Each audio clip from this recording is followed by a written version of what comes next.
ఈ క్యాప్సికమ్తో పిల్లలకి ఒక స్నాక్ చేస్తాను చూడండి. ఇప్పుడు క్యాప్సికమ్తో స్నాక్ కోసం 2 ఎగ్స్ తీసుకున్నాను.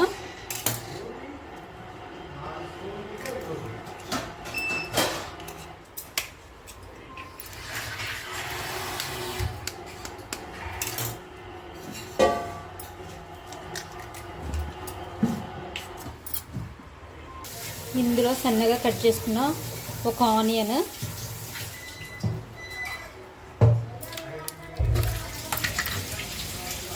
కొంచెం సాల్ట్, కొంచెం కారం.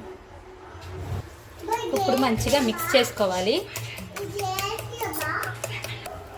ఇలా పొయ్యి మీద పాన్ పెట్టుకొని ఆయిల్ స్ప్రెడ్ చేసిన ఇప్పుడు మన క్యాప్సికాన్ని ఇలా పెట్టుకుని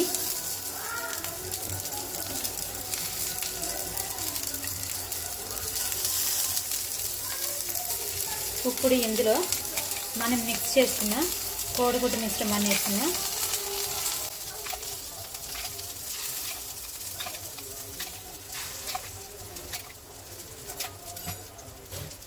ఇప్పుడు మళ్ళీ ఇందులో పైన ఆయిల్ స్ప్రెడ్ చేసుకున్నాము. ఇప్పుడు తిప్పుకుందాం. ఇప్పుడు చూద్దాము, ఇటు సైడ్ కూడా మంచిగా ఫ్రై అయినాయి. ఇక తీసేసుకుందాం ప్లేట్లోకి. ఇలా పిల్లలకి చేసి పెడితే మంచిగా తింటారు అండ్ ఒక వెజిటబుల్ కూడా తిన్నట్టుంటుంది. ఇలా ఫ్రై అయిపోయినాయి, అన్నీ తీసేసుకుందాం ప్లేట్లోకి.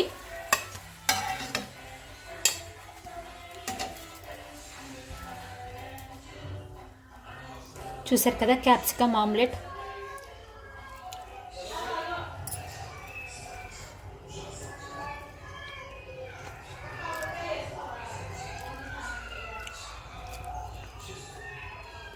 చాలా బాగుంది, వేడిగా ఉంది. పిల్లలకి వేసి పెట్టండి, కన్ఫామ్గా ఇష్టపడి తింటారు.